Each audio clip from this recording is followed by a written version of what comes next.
Okay, so good afternoon, guys. We are looking at surveys. Woohoo! Again. So the worksheet for today is kind of going to go over some of the survey questions, but we do need to kind of cover some of this. Sorry. I need to remember to take my iron tablets. Anyway, doesn't matter. So for this, we just need to look at the different kind of requirements that you have for surveys. So when you are, so in maths, you will be collecting data usually from a questionnaire or a survey, or say if someone told you to find the probability of something and then they would tell you you need to roll that dice 1,000 times. That would be an experiment where you would collect data from, and a survey or a questionnaire is where you might directly ask people, you might make a Google form, you might just have a clipboard because you want to go around and do a tally chart of everyone's favourite colour, whether they have any pets or anything else. Okay, so before you start doing surveys or anything else, you need to ensure that you know what type of questions are suitable. Okay, so the questions need to be unbiased. So you need to ensure you are not trying to influence the people that you ask about anything that's happening.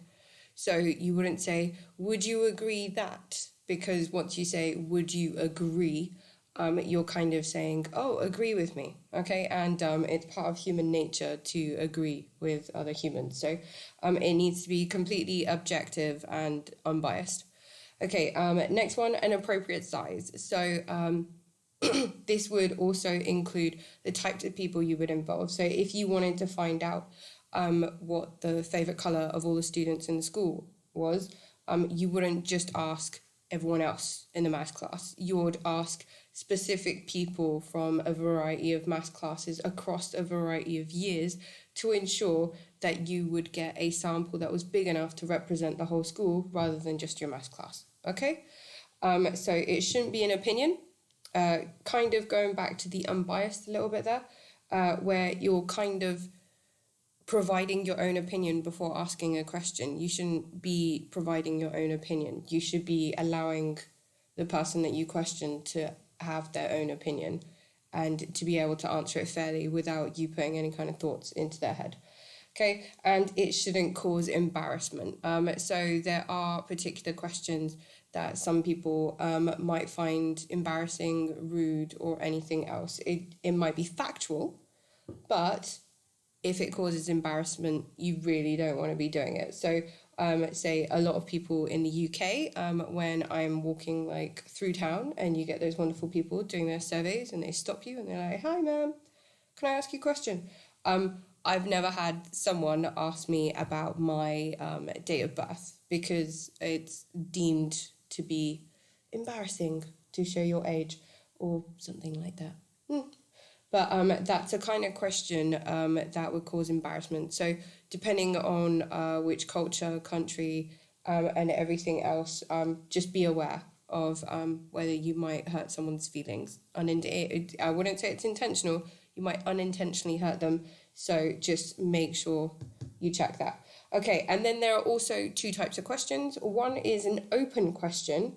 But just remember, because this is maths, we do like analysing our data. Open questions are quite hard to analyse. So if I said, design a room, what would you put in the room? That is such an open question. It's open to so many different things. You might say, well, you haven't told me what type of room. It could be any room. It could be a living room. It could be a kitchen. It could be an attic. It could be a game room. It could be anything.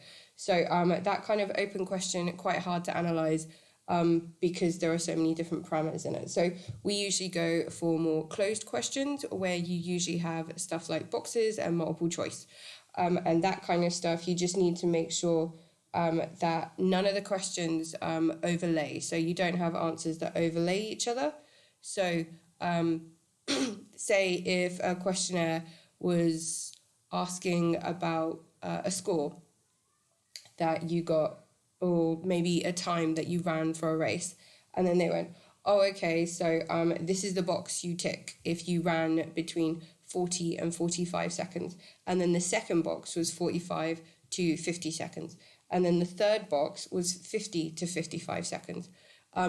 If I had 50 seconds, which box would I tick? There would be two boxes available. So that is what we call overlay. So we wouldn't want overlay.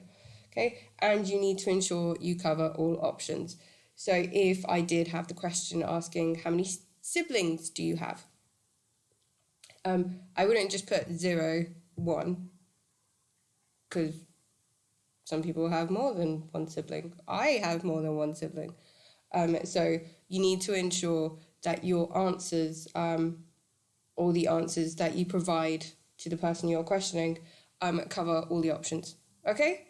Hopefully that makes sense. But I've just kind of thought I'd write down some notes so when you do design your own questionnaires, that you would be able to, with a short guide.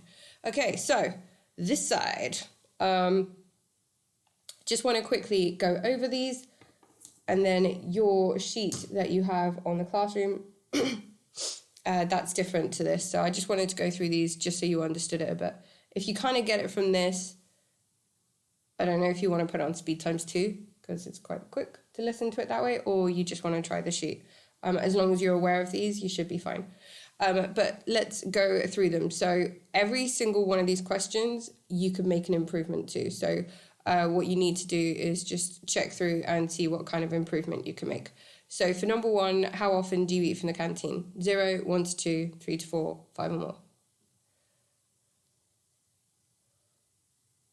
Okay, that is too vague a question. Okay, how often do you eat from the canteen? Okay, so been at ICS for like nearly 2 years. I've definitely been to the canteen and eaten from there more than 5 times. So I'll take 5 or more. I don't go to the canteen as often as I could, but I know I've been there at least 5 or more within the 2 years. But someone else might go every single day, so that 5 or more option is a little bit unrealistic, isn't it? So when you are doing this, you just need to ensure it's not too vague. If you're going to say, how often do you eat from the canteen? Instead, you might say, how often do you eat from the canteen each week or each month? Okay, but for this one, because it says 5 or more, I would probably say this question is designed for a week because you have 5 school days in a week. Okay. So, number 2, do you agree that the meal deal is good value for money? Yes or no?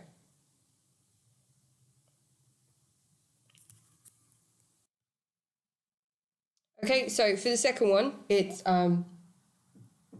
there's a word in there, so do you agree? Okay, so when we are talking about being unbiased, the kind of words that you need to kind of think about is still. So if someone said, are you still playing with Play-Doh? It's like not every single kid has played with Play-Doh, so that wouldn't be a good question. Look for words like agree. Okay, so these are the kind of words you just kind of look out for. So that one says, do you agree? So it's a biased question. Because it's a biased question, you would just need to change that. So you might say, is the meal deal good value for money? Okay, you're not giving them any of your own opinion. You're just saying, do you think it's good value for money or not? Okay, so the third one, what do you think of the food the last time you ate from the canteen? Okay, so there's a few things that you could kind of query about this. So obviously the list that I am coming out with, or the answers that I'm coming out with, is not exhaustive. It's not like the end of the list. There are a few more. It's just called common sense.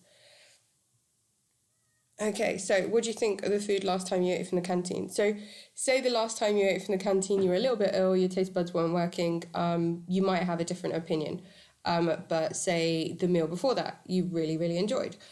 So you could potentially say that that is quite a vague question because it doesn't really cover all the options because you might have just had an off day. So you could kind of say that, or you could potentially look at awful, lovely, and okay. What does that actually mean? It means different things to different people. You might want to add more options and say between 1 and 5, with 5 being like super high quality or super tasty, and 1 being completely bland or something. Okay, so it's just a bit of a vague question, and it's a bit limiting, so it doesn't really raise all options. Okay, number 4. So you'll notice they use that word still in number 4. It says, do you still like the chips that are sold in the canteen? You're making an assumption that people always eat chips. Some people don't eat chips. Okay, so, and you're assuming that everyone likes the chips. Okay, so when it says, do you still like the chips? They're kind of saying to you, you like them previously, do you still like them? But if you've not eaten them or anything else, you don't really want to take someone's opinion as fact, because it's not factual. Okay, next one, number 5. How would you spend? How much would you spend in the new canteen? 1, it's too vague. It doesn't say how much would you spend over a week, how much would you spend each day, how much would you spend for a meal. That's too vague.